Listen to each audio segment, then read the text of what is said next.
Confesso que cada vez que um ministro do Lula vem até essa casa, parece que eu estou vivendo em outro país. Nada, infelizmente, que propuserem vai dar certo. E eu não digo isso, que o problema não é de forma. O problema é de conteúdo. Eu preciso lembrar quem está no poder desse país. É um cara que recebeu um narcotraficante, narcoterrorista, de tapete vermelho, que é procurado pelo DEA dos Estados Unidos, com uma recompensa de 25 milhões de dólares. O nome desse senhor chama-se Nicolás Maduro. Quem está na presidência, ou partido que está na presidência, quando foi um grampo que conseguiu ver ali a conversa do Elias do PCC, falou que o PT tinha diálogo cabuloso com nós. O atual governo, que é o seu chefe, seu ministro, acabou de dar asilo à ex-primeira-dama do Peru, que foi condenada por 15 anos de corrupção passiva e lavagem de dinheiro. O ex-ministro da Justiça, o senhor Flávio Dino, ele entra na Maré, num local que é completamente comandado pelo crime, como se estivesse descendo na Suíça, sendo que ele deveria ser o cara mais odiado pelo crime organizado. E hoje, nós temos na cadeira de ministro da Justiça, que na época do STF, soltou Luiz Fabiano Ribeiro Brito, que era aí acusado de ser tesoureiro do PCC, que até pouco tempo estava em um evento com o Stedley, um evento do MST, que instituiu, inclusive, a audiência de custódia, que a partir dessa implementação, 566 mil pessoas foram soltas. Isso representa 40%. Então eu preciso lembrar que aos senhores, de que o problema da segurança do Brasil não é um problema, é um plano. É isso que está acontecendo, porque a PEC da segurança não trata sobre segurança, horas. Cria uma polícia de governo, não uma polícia de Estado. Você centraliza o poder na União, e o senhor acabou de dizer aqui que o senhor é federalista por completo. Por que não fortalecer os entes federativos? Qual governador está a favor disso? Qual governador? E mais, ele centraliza isso na União, e se o Estado não cumprir o que a União quer, a União não envia dinheiro para o Estado.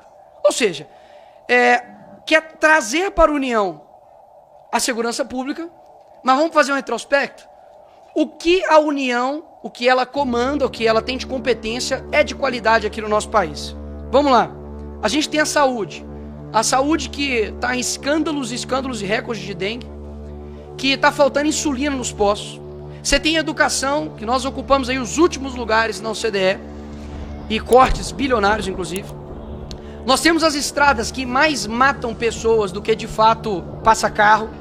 Você tem a aposentadoria, e eu não vou tocar nesse assunto aqui, enfim, pode ser muito sensível, mas que suponhamos aí que tem talvez, né, um rombo de 90 bilhões. Você tem as estatais dando roubos bilionários. Você tem um meio ambiente com recorde de queimadas na Amazônia, no Pantanal, que o Lula bateu o recorde, depois ele bateu o próprio recorde dele. Ou seja, eu não sou da segurança pública, nunca subi numa favela para poder trocar tiro, mas nasci lá. E defendo a segurança pública porque, para mim, amigo, você sair de casa sem saber que vai voltar para casa e ainda ter que aguentar justiça que é completamente contrário a você, porque policial hoje não pode mais matar, não. É um crime policial matar hoje. Tem processo administrativo, o cara se ferra. Igual os heróis de Varginha lá em Minas Gerais, que abateram 26 bandidos criminosos. E o que aconteceu? Sofrendo perseguição por parte da Polícia Federal. Ou seja, ser policial aqui nesse país, tenham sempre a minha voz aqui. Porque eu sei de fato como é, né, você ser atacado por todos os lados. Mas vamos seguir aqui na PEC. A PEC de Segurança Pública, enviada pelo Ministério, não tem uma proposta de que realmente, se um terço disso aqui for cumprido, vai valer a pena, tá? Redução da maioridade penal. Hoje o menino pode matar, roubar, estuprar, cometer latrocínio, roubo seguido de morte. Ele pode votar, né? Decidir o futuro do país, mas não pode ser responsável pelos seus atos. Não tem nenhum tipo de segurança jurídica para os policiais, como eu descrevi aqui, de que hoje o policial está com medo de trabalhar.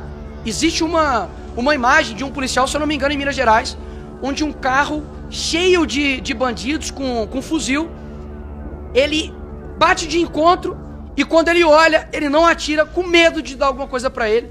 Infelizmente, senhor relator, esse soldado da PM foi abatido.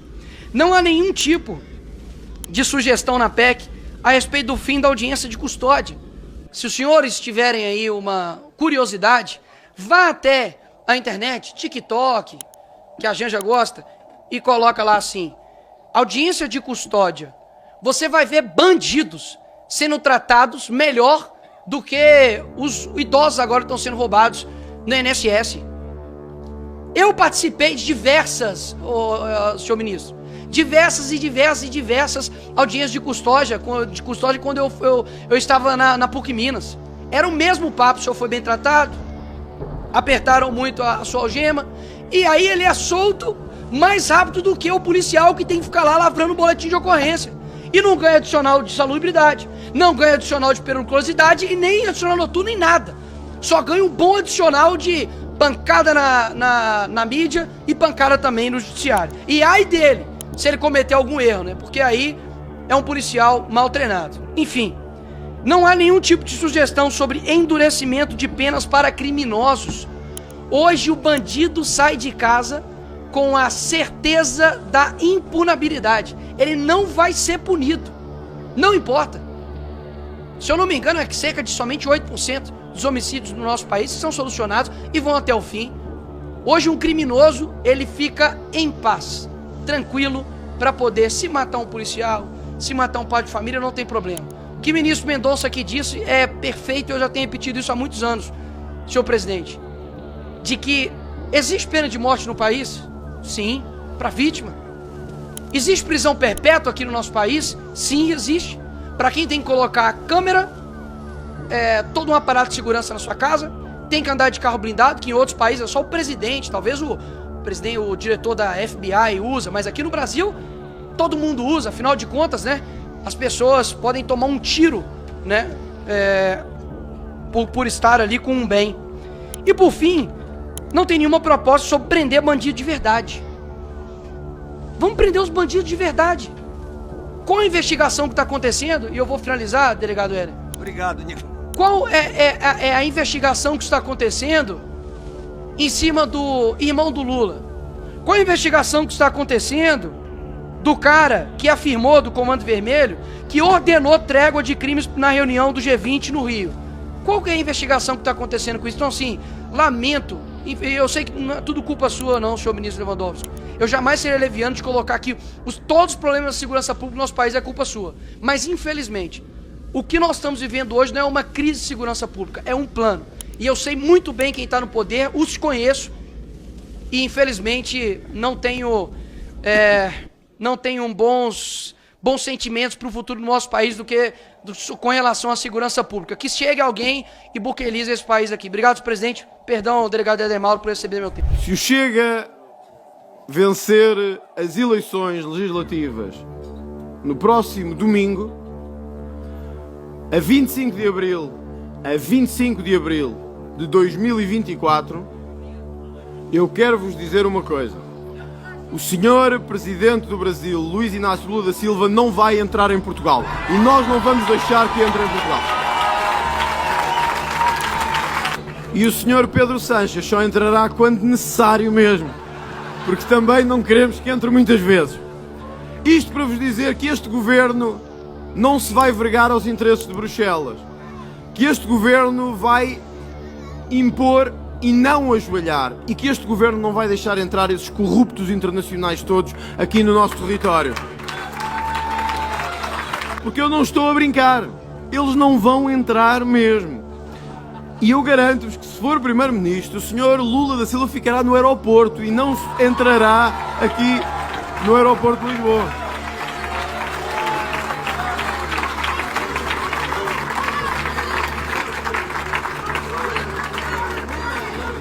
Se insistir, vai para uma cadeia, mas ele já sabe o que é isso também, não será uma grande novidade para ele. Olha, acabou a ação do golpe. Depois dessa, eles têm que derrubar a ação, fechar as portas do STF, do Ministério Público, recolher lá seus pertences e ir para casa. É surreal. No julgamento da ação do golpe ontem, o ministro Alexandre de Moraes, ele ameaçou prender a testemunha, um ex-ministro da Defesa e ex-presidente da Câmara dos Deputados, o Aldo Rebelo. E o PGR Paulo Gonet admitiu ainda que fez uma cagada. Ah, Deltan, não é possível. Sim, gente, eu entendo você. O que está acontecendo nesse país é realmente inacreditável. E é cada dia que passa, piora. Parece que o roteirista do Brasil, sei lá, tá usando crack. Eu vou te mostrar duas coisas nesse nosso encontro com justiça.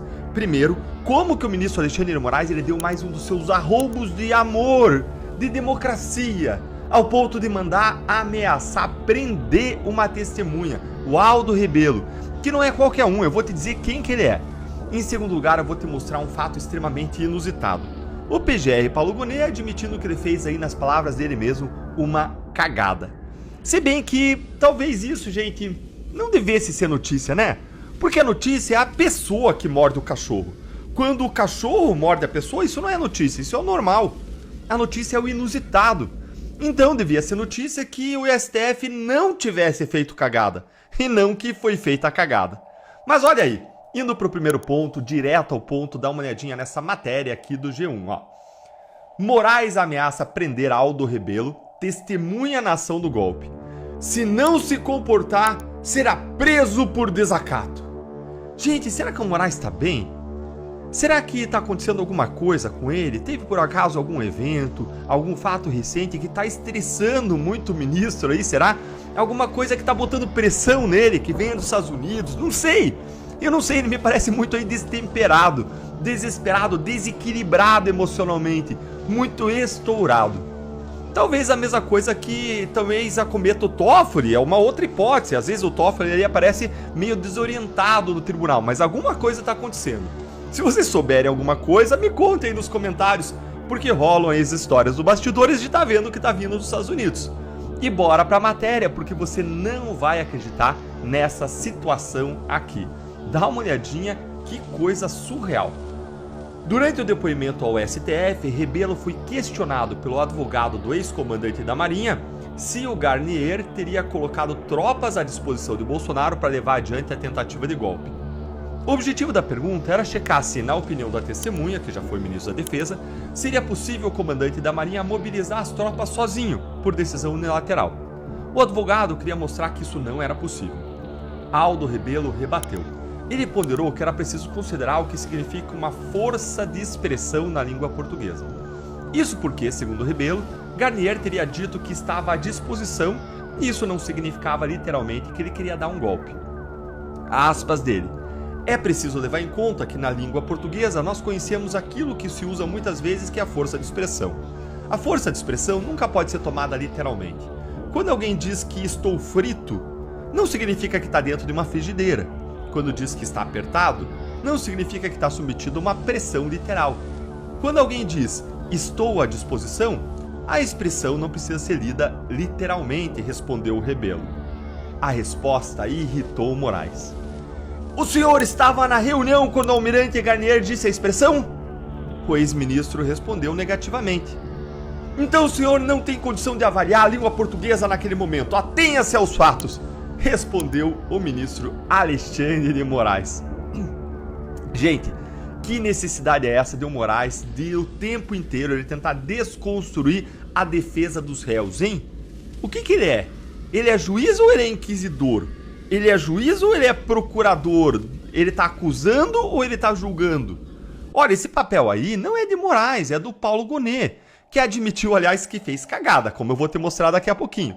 Mas olha como que o Aldo Rebelo ele não deitou pro Moraes, eu vou mostrar agora pra você.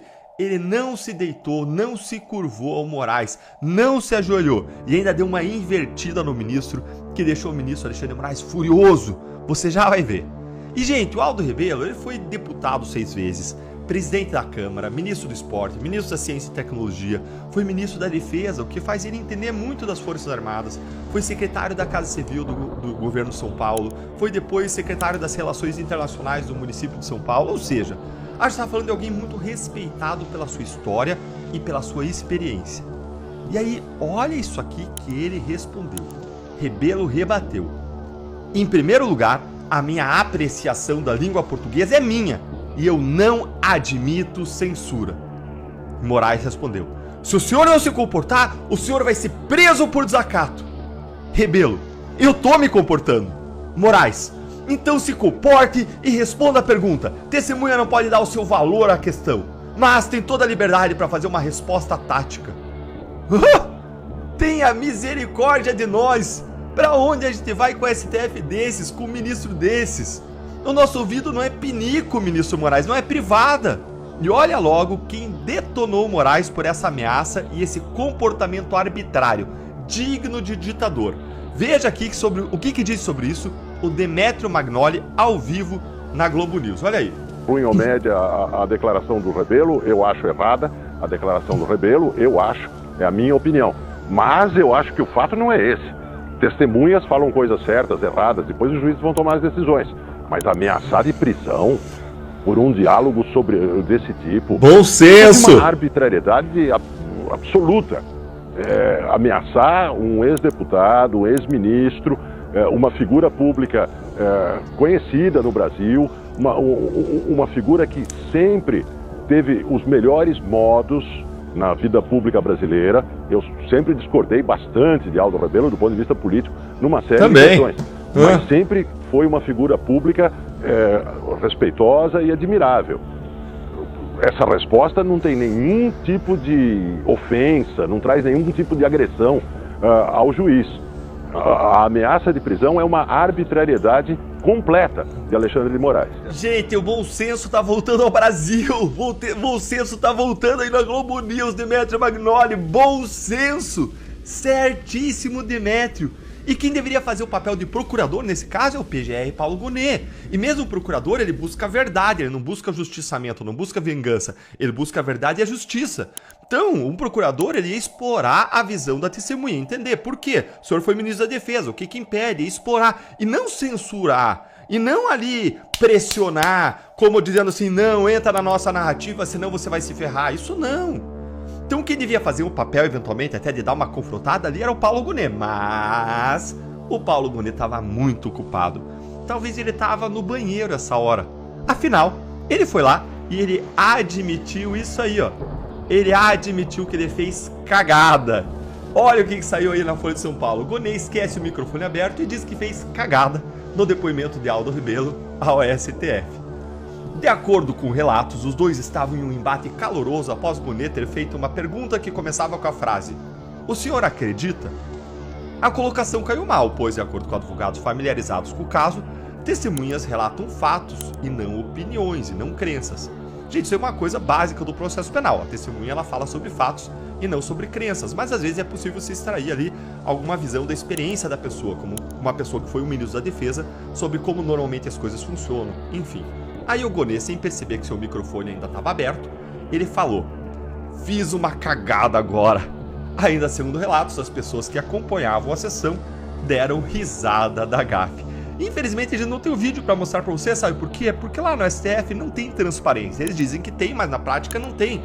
Nada é gravado, não é divulgado, tá numa absoluta censura, algo que nunca aconteceu nada parecido. E olha, eu não sei você, mas de todas as opiniões que eu vi e ouvi sobre isso, eu vou ficar com essa opinião aqui que o Enio Viterbo postou no X. Dá uma olhadinha aí. Não se preocupe, Gonet. O processo já está todo cagado mesmo. Não se preocupe. O que é uma cagadinha a mais para quem já está todo cagado? Gente, é isso aí. Eles estão fazendo o Brasil de privada, de pinico. O processo está cagado e eles deram a descarga na justiça, no devido processo legal, no direito e até no bom senso, que tá voltando aí pelo jeito pra imprensa, mas não lá no STF, não lá onde a gente deveria esperar bom senso.